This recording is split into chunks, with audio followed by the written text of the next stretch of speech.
भगवान शिव को यह 11 चीजें अत्यंत प्रिय है। भगवान शिव की पूजा में यह 11 चीजें चढ़ाने से भोलेनाथ की कृपा प्राप्त होती है और भोलेनाथ सारी मनोकामनाओं की पूर्ति करते हैं। इस साल सावन का महीना शुरू हो चुका है। भगवान शिव जल्द प्रसन्न होने वाले देवता माने जाते हैं, इसलिए उन्हें आशुतोष भी कहते हैं। आइए जानते हैं कि यह 11 चीजें कौन सी है जो भगवान शिव को अर्पित कर हम भोलेनाथ की कृपा प्राप्त कर सकते हैं। जल। शिव पुराण में कहा गया है कि भगवान शिव ही स्वयं जल हैं। शिव पर जल चढ़ाने का महत्व भी समुद्र मंथन की कथा से जुड़ा है। अग्नि के समान विष पीने के बाद शिव जी का कंठ एकदम नीला पड़ गया था।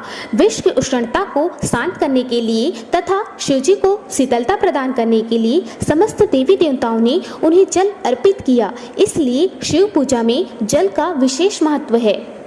दूसरा, बेलपत्र। भगवान के 3 नेत्रों का प्रतीक है बेलपत्र, अतः 3 पत्तियों वाला बेलपत्र शिवजी को अत्यंत प्रिय है।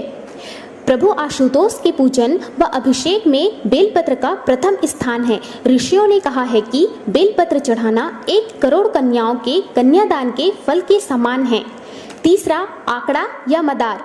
शास्त्रों के अनुसार शिव पूजा में 1 आंकड़े का फूल चढ़ाना सोने के दान के बराबर फल देता है। चौथा, धतूरा। भगवान शिव को धतूरा भी अत्यंत प्रिय है। इसके पीछे जहाँ धार्मिक कारण बताया गया है वहीं इसका वैज्ञानिक आधार भी है। भगवान शिव कैलाश पर्वत पर रहते हैं। यह अत्यंत ठंडा क्षेत्र है। वहाँ ऐसे आहार व औषधि की जरूरत होती है जो शरीर को उष्मा प्रदान करे। वहीं वैज्ञानिक दृष्टि से धतूरा सीमित मात्रा में लिया जाए तो यह औषधि का काम करता है और शरीर को अंदर से गर्म रखता है, जबकि धार्मिक दृष्टि से इसका कारण देवी भागवत पुराण में बताया गया है कि शिवजी ने सागर मंथन से निकले हलाहल विष को पी लिया, तब वह व्याकुल होने लगे। तभी देवी देवताओं ने बेल इत्यादि औषधियों के साथ ही धतूरा आदि भी चढ़ाकर उनकी व्याकुलता दूर की। उस समय से ही शिव जी को धतूरा प्रिय है।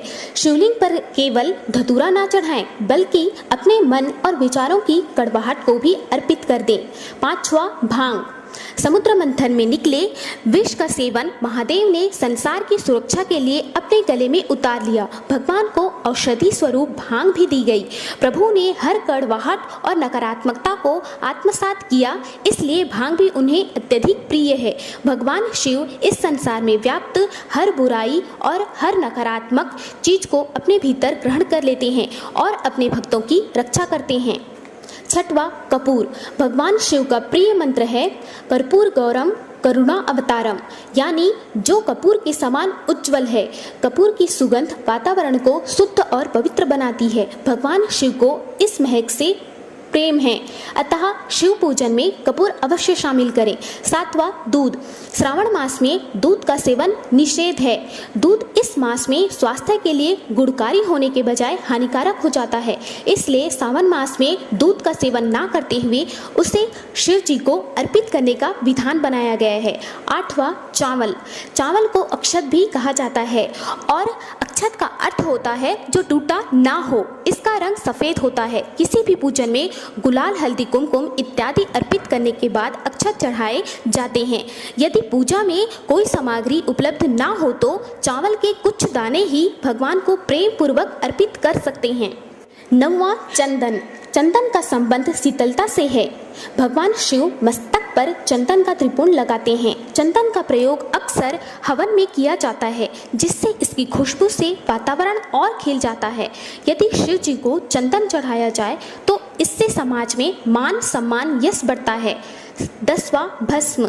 इसका अर्थ पवित्रता में छिपा है। यह पवित्रता जिसे भगवान शिव ने मृत व्यक्ति की जली हुई चिता में खोजा है, जिसे अपने तन पर लगाकर वे उस पवित्रता को सम्मान देते हैं। कहते हैं शरीर पर भस्म लगाकर भगवान शिव खुद को मृत व्यक्ति के आत्मा से जोड़ते हैं। उनके अनुसार मरने के बाद मृत व्यक्ति को जलाने के पश्चात बची हुई राख में उनके जीवन का कोई कण शेष नहीं रह जाता, ना उसके दुख, ना उसके सुख, ना कोई बुराई, ना उसकी कोई अच्छाई बचती है। इसलिए राग पवित्र है, उसमें किसी प्रकार का गुण अवगुण नहीं है। ऐसी पवित्र राग को भगवान शिव अपने तन पर लगाकर उसे सम्मानित करते हैं।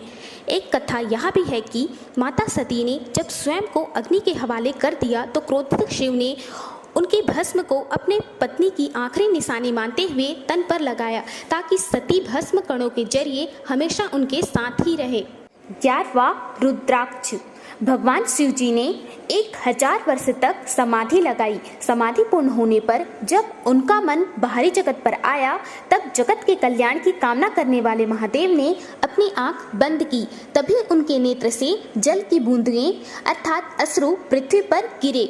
उन्हीं से रुद्राक्ष के वृक्ष की उत्पत्ति हुई और वे शिव जी की इच्छा से भक्तों के हित के लिए समग्र देश में फैल गए। उन वृक्षों पर जो फल लगे वे ही रुद्राक्ष हैं। इन 11 चीज़ों में से जो भी आपके पास उपलब्ध हो, आप भगवान शिव को अर्पित कर सकते हैं। यदि इनमें से एक भी सामग्री आपके पास उपलब्ध ना हो तो परेशान ना होवें, आप मंदिर अवश्य जाएं और भोलेनाथ के समक्ष हाथ जोड़कर सच्चे मन से अपनी बात कहें। भोलेनाथ अवश्य ही आपकी मनोकामनाओं की पूर्ति करेंगे। हर हर महादेव।